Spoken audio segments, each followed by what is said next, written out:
Dog the bounty hunter-born Dwayne Chapman ever expected a quiet July evening in Naples, Florida, to shatter his family's sense of safety. Yet on July 19th, just after 8 p.m., a single gunshot echoed inside a modest apartment, ending the life of 13-year-old Anthony, Dwayne's bright-eyed step-grandson. Investigators later determined that Anthony's father, Gregory Zecca's stepson, was clearing a handgun he believed to be unloaded when a hidden round discharged, striking the boy from only a few feet away. In an instant, the family, famed for tracking fugitives on television, found itself powerless before a tragedy no amount of grit or experience could reverse. Neighbors heard frantic screams and watched red-blue lights flash across stucco walls as first responders raced in. Inside, Gregory knelt beside his son, hands slick with blood, begging him to hold on while he dialed 911. Paramedics rushed Anthony to NCH Baker Hospital. But, despite every effort, doctors pronounced the teenager dead shortly after 10 p.m. The boy who loved skateboarding, Nerf battles, and teasing his cousins about his famous grandpa was suddenly gone, leaving silence where laughter had filled hallways only hours earlier. Word of the accident traveled swiftly through the Chapman network siblings, cousins, former crew members, sparking waves of disbelief.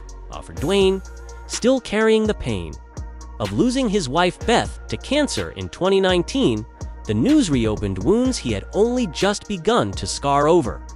In the pre-dawn haze, he and his current wife, Francie, composed a brief statement. "We are grieving as a family over this incomprehensible, tragic accident and would ask for continued prayers as we mourn the loss of our beloved grandson, Anthony." Those few lines sent to the media bore the weight of an ocean of sorrow.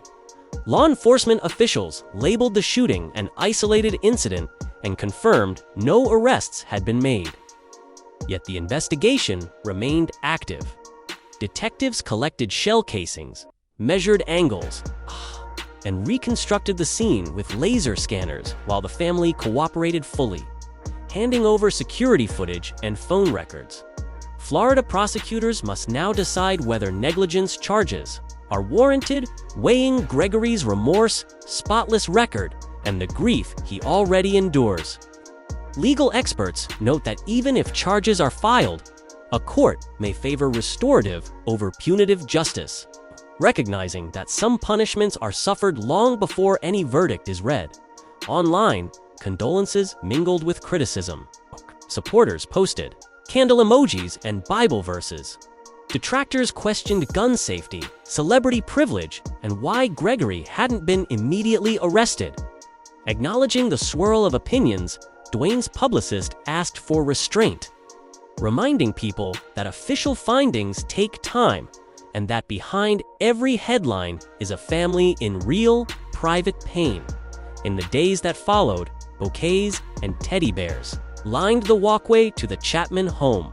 Gregory withdrew into his room, replaying the accident in agonizing loops, his grief compounded by guilt. Counselors specializing in traumatic loss visited regularly, teaching coping strategies and encouraging him to write letters to Anthony, words he would have spoken had he a chance to turn back time. Francie organized nightly prayer circles. Siblings sang hymns through trembling voices, candles flickering against tear-streaked faces.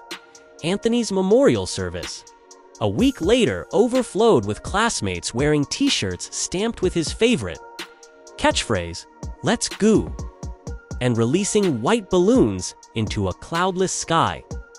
A slideshow captured the boy's restless joy, fishing with his grandpa, high-fiving cousins after backyard touchdowns, grinning shyly behind braces.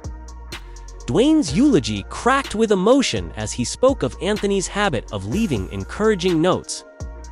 Under pillow Steiny slips reading, "You got this, Papa." During his own dark nights of mourning Beth, he urged everyone present to forgive quickly love loudly, and treat each ordinary moment as sacred. Outside, news vans idled at a respectful distance.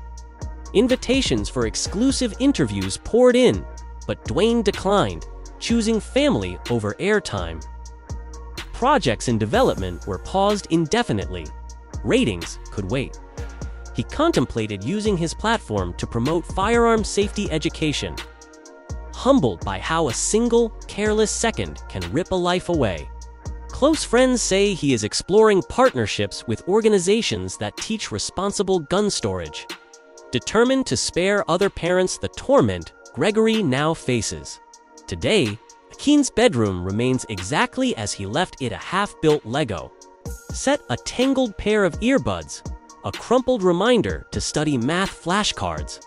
Sometimes, Dwayne stands silently in the doorway, promising to honor the boy's memory by living with more gentleness and vigilance. The official investigation continues, and prosecutors will eventually announce a decision, but within the Chapman household, justice feels secondary to healing. They have learned, yet again, that fame offers no shield from heartbreak, and that loss measured in seconds is endured for a lifetime, in a culture hungry for sensational stories. Anthony's death transcends celebrity intrigue.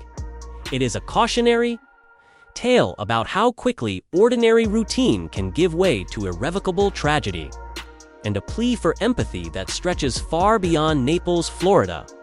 As the Chapmans navigate grief one breath, one dawn, one prayer at a time, they hope that sharing their pain inspires others to lock firearms carefully, hug their children tightly, and remember that even the toughest bounty hunter can be broken by a single, accidental shot.